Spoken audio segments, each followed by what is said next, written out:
And you should be able to see my screen now. Yes. So this is the lecture, the first regular lecture on why use version control. And first the question is, what is version control? And this is the Wikipedia definition of it. In software engineering, version control or revision control, source control, or source code management is a class of systems responsible for managing changes to computer programs, documents, large websites, or other collections of information. That is the definition from Wikipedia, and I think that's a fairly good definition. So they are systems responsible for managing changes to your files. So why would you use it? If you had an ideal world, things would develop linearly.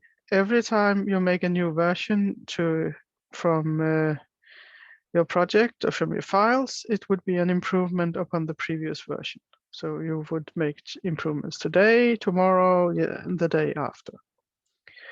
And there would never be any reason to backtrack, and you would always know what you and everyone else were doing. And then it was just done. However, world is not ideal and things doesn't work linearly in the real world. And if you had made a new version, that can be anything between this is fantastic, everything is working, or it could be fully catastrophe, and you would have to remove everything of it. And in addition, if you're working in a team, maybe you're not completely knowing what everyone else are doing all the time, which is most likely because you're working on each your part of the project. And sometimes you simply need to fix earlier mistakes. So you made an improvement yesterday, then you made a mistake today, and tomorrow you will correct what you did today. And this can be done in a much easier way if you have version control, because then you could simply go back to what you had done Monday, the day before, and then just continue working from there and completely ignore everything you had been doing today. And that is easier with version control than if you would have to go and separately make all the changes. Because you also need to find this earlier version. Of course, if you have a document, maybe you could just undo everything in it. Or maybe you had saved it somewhere in your file system. And what did you name it then? Was it my file text old? Was it named something from that date? Do we have a directory structure where things are maybe saved per day, or how do you do this? Or have you backed up your home directory? That can all give problems because maybe you didn't find the right file, maybe you didn't save it, and you cannot undo everything. You may have overwritten something. So, and then also there's another thing, how much should you save? Because if you have a big project, and should you then make a backup of everything every day, or only the files you changed, and do you remember all of that? So, and how do you organize it? These are all things that are difficult to do if you are not using any sort of version control system. And also, maybe there are some small changes to a file and bigger changes later.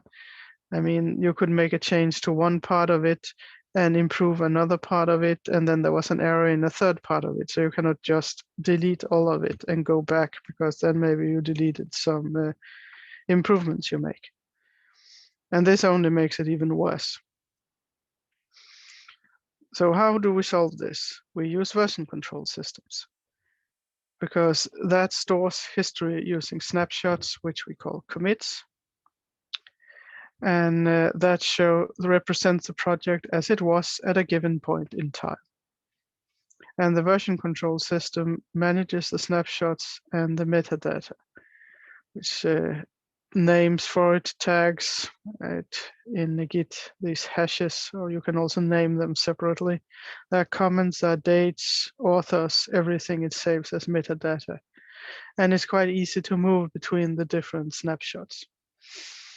And you can also handle granularity even if you make some changes to a file, and you don't need to change the whole file. You can only go back to an earlier version of part of the same one. So, and you can also have several paths or branches.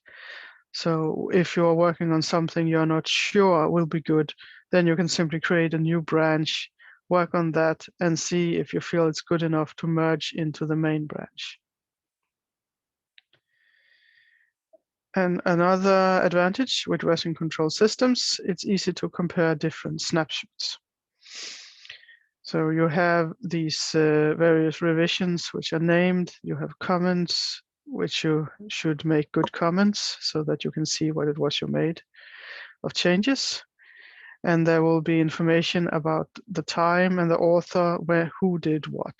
So, and there are diff tools to use within the version control systems also. So you can see differences between specific revisions and track down which one it was, even if there is not a useful comment.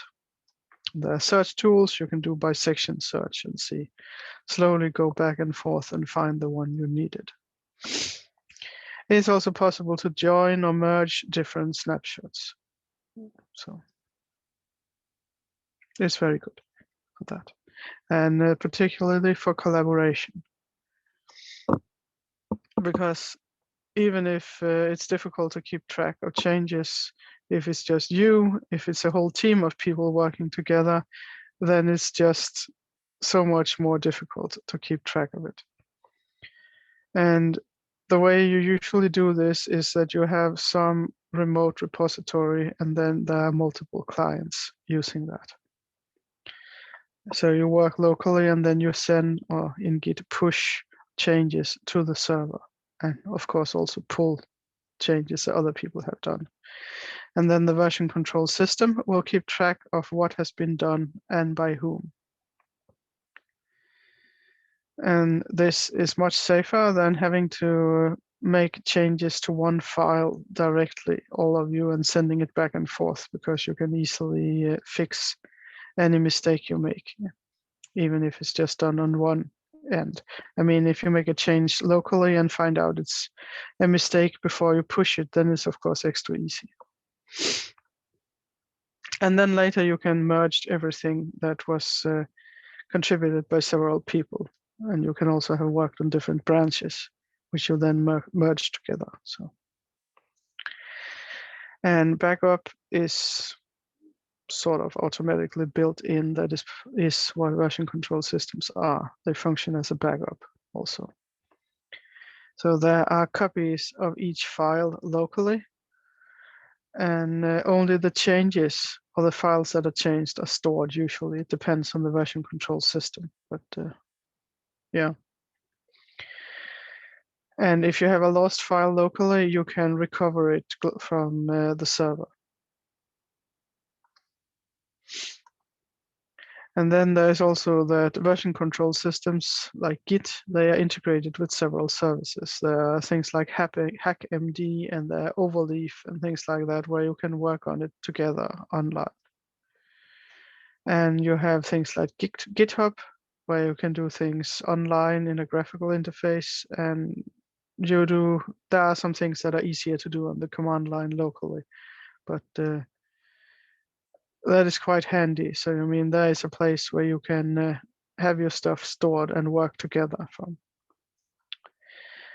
And yeah, it stores history, and there are various testing and integration. There are bug reports, milestones, website. You can set up everything through these. So in summing up, what are version control systems? It is something that keeps track of your files and other output. It tracks what is created and modified. It tracks who made the modifications, and it also tracks why the modifications were made. And of course, it helps if you make good commit comments. So what are practical use cases for version control systems? Well, source code, of course. And many version control systems are specifically designed for managing source code. And you can use it for managing deployment, production, development, testing, different branches, etc. And manage published version, you can also do that. And experimental features, branches for experimental features, and bug hunting. But it's not just for source code, you can also use it for writers, can use it if they have different versions of their novel or their articles. And artists can use it, composers. It is useful for many different things. And you can use it for your LaTeX files, for instance. It is very practical to use for different versions of a manuscript. The submitted versions, revised versions of it, accepted versions of it. So, and also if you work together on it, of course, between several authors. And if you're using it in high performance computing, it's good to use it for your batch files and data. You can have different versions of batch scripts that you are testing or that you are using for different runs. You can check the use configurations afterwards and see how did I actually run it for this specific data. You can track the input and output files and keep those in version control system as well. Of course, only if they are not too big, because otherwise it gets cumbersome. And this, I think, somehow got unreadable. Just one moment. I will go and find it here instead, because it was too long to be able to be seen. It's the last slide. So I have it here instead. I have examples of version control systems. And the very first one was SCCS. And it was actually created all the way back in 1972 at Bell Labs. It was only available for Unix, and it worked with source code files only. Then came a version called Revision Control System, and that was released in July 1985. And usually that is superseded by systems like CVS, the Central Version Control System, which originally was a wrapper on top of RCS. And that is from July 1986.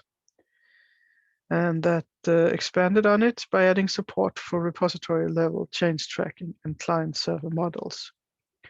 Then there is something that some of you may have used, which is Apache Subversion, SVN. It was released in 2004, and that was supposed to replace CVS. And I have actually seen both in use still. So. And there is BitKeeper, which was released in May 2000, and it was a distributed version control. It was used shortly for developing the Linux kernel, and it was also proprietary, and there were some issues. It is no longer maintained, and the reason Git was actually started by Linus Torvalds in April 2005, also for developing the Linux kernel. And it was inspired by BitKeeper, but not proprietary. So it was also a distributed version control and open source. So that is the one we are going to look at today and the rest of the week.